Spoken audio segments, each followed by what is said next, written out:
What's going on, guys? Welcome back to Chelsea Fan TV. Welcome back to another episode of 5 Things We Learned, the show where we go through all the major talking points of the last Chelsea game. And thankfully, we're not talking about another loss because all we really have is the FA Cup now. And even then, I think our hopes are faint. But you never know. Crazier things have happened. It gives us something to believe in, I guess. We're not going on flight mode for the rest of the season just yet. Thank God. Thank God, because we haven't even touched March yet. That would be absolutely disgraceful if our season ended in February. But we still have a little bit of hope. I'm going to be real. I think this is our best and only realistic opportunity of getting into the Europa League. Which, again, you see how far we've fallen. But, hey, if we get Europa League, cool. I'm not going to over-celebrate it, but it's a positive step forward, and that's about it. Before we start this video, as always, I do have to shout out the sponsors. We are sponsored by Match Bingo. This is bingo with a twist. Instead of trying to pick the right numbers, you're trying to pick the correct fouls, goals, offsides, and other big moments on the pitch. They offer free games if you want to try it out, and games are capped at £2, so you don't have to worry about being responsible or putting too much money up for grabs.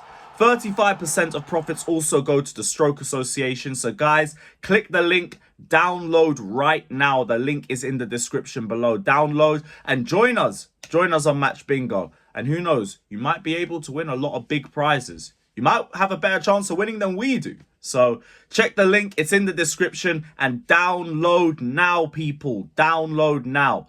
Okay, getting back to the game. Obviously, I think we had our most dominant period of the game around the 20th to the 45th minute. I think that's the best period of the game that we had. We started slowly, gave away a goal in just typical fashion, playing out the back and struggling. Instead, we decided to give the ball away on the edge of the box. Easy first goal to concede. At that point, you think, wow, it took 9 minutes and we're already behind. But we showed some resolve. A nice little bit of play gets us the equaliser. Nicholas Jackson bags. I think it was a Caicedo assist. Him and Madueke linking up for the first goal. At that point, we seem to be a bit more settled. We seem to be a bit more in control. We're making a few more chances. And then we get the second. Sterling and Mudryk combined for number 2. Sterling, who was very frustrating throughout the game, but in typical Sterling fashion, will just annoy you and then get an assist.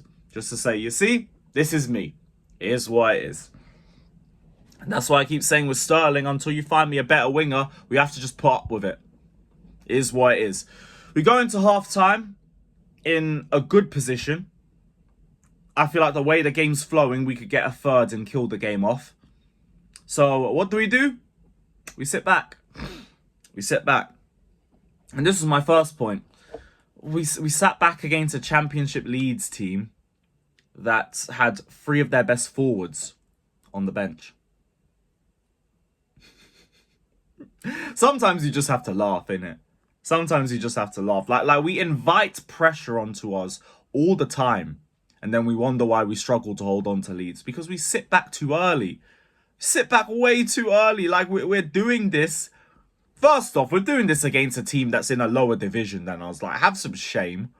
Have some. Also, they don't have any forwards. Oh, what are we doing? And then what happens? We invite pressure. Leeds get more confident, and then the second goal goes in. Thankfully, I can give Poch credit for the subs. The subs worked. Whereas confusing moving Mudryk into the left and bringing Gallagher on, Gallagher eventually got the goal. We then bring in Cole Palmer to also add in some more creativity, which suddenly makes the decisions a bit more smarter. Gusto had to come off, played 120 minutes. I totally understand that. Yeah, no problem with the substitutes, but the game plan in the second half was just, it was awful. And I keep telling people, don't tell me we had a good performance. Don't do it. Don't do it. I'm not here for the gaslighting. I'm really not. We just won. And that's it. But it didn't prove anything. It didn't prove anything. Didn't save Poch in any sense from... Well, I mean, it saved him from the sack. But in terms of my opinion on him, it hasn't changed. It's not changed one bit. And one game wouldn't do that for me anyway. But it's just really, you are so pragmatic that when we get into any sort of lead, you want to take the sting out of the game. It stinks. It absolutely stinks. But thankfully, the players showed resolve, and that was going to be my second point.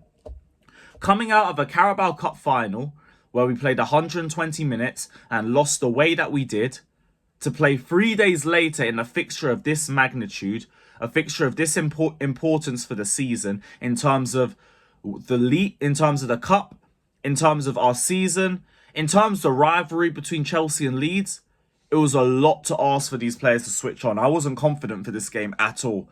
But the players showed resolve. The players showed fight, they showed grit, they showed determination, all those intangibles that everybody loves.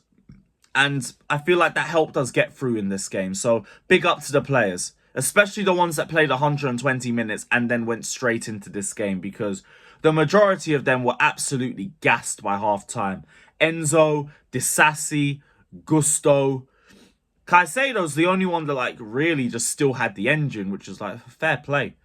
Fair play. And like this leads into my third point. Caicedo was absolutely excellent. This guy, to me, has been our best midfielder this season. I know he's not going to get the credit that he deserves because he's the most expensive signing in Premier League history, and I understand it. For the price tag, he's not really lived up to expectations with Chelsea, with where Chelsea are in the league this season. Okay, cool. I'm not thinking about the price tag. I'm talking about the performances. And he's been very good for us. The guy does what is, I know people are going to say, a very simplistic job. He just breaks up play and keeps the ball ticking. But he was also driving the ball forward well. He was also linking up very well and creating chances in the final third, like he did for the first goal where he got the assist. The brother was everywhere. Everywhere. And he seems to do this in a lot of games this season, especially with no pivot next to him. He's just sitting there by himself. And he's still producing decent performances. But because everybody else struggles around him, Caicedo gets the blame as well. And because he's got the biggest price tag, everyone's going to be the first to dunk on him.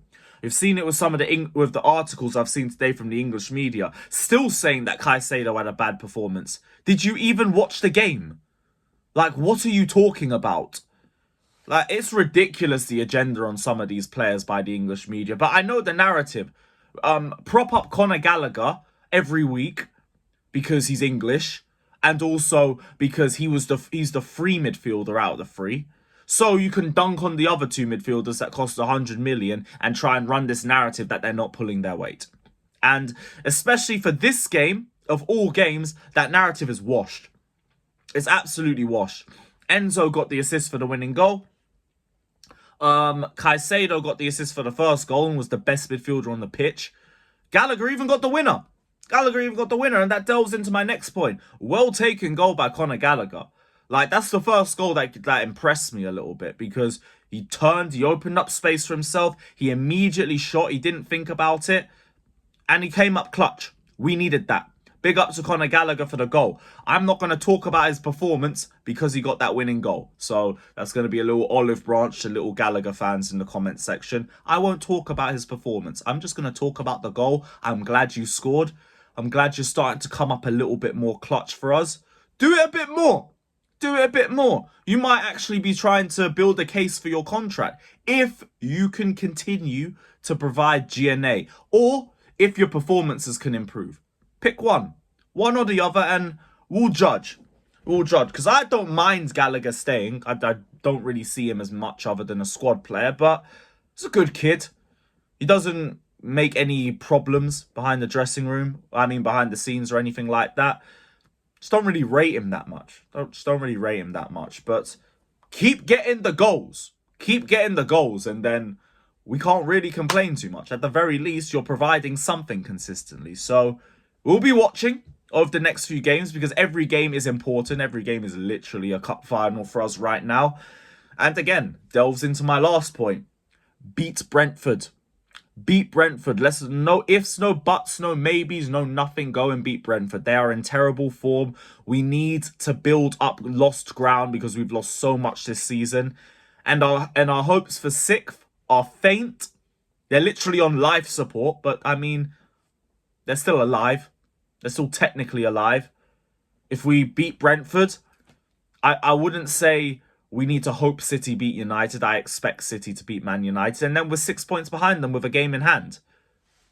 There's a little bit of a light at the end of the tunnel there. Do I think we're going to make 6th? No. But I mean, there is a chance. There is a chance. Get some consistency and who knows? Who knows? This is a great opportunity to do it. Brentford are in awful form. Newcastle are in awful form. And thank the Lord that we won this game because we got Arsenal away moved. Thank God. So build on it. Build on it. That means after the international break is our next Premier League game, and that's Burnley at home. Are we really going to pretend we can't win our next 3 games? Come on. If there's any chance for you guys to go and get 6th, I need 9 points in my next 3. So, go and do it. Go and do it. That's all I'm asking for. Go and do it. But yeah, big up to everybody that's locked in. Hit the like button, subscribe, all of that. Let me know your thoughts down in the comment section below. Potch out and up the Chels.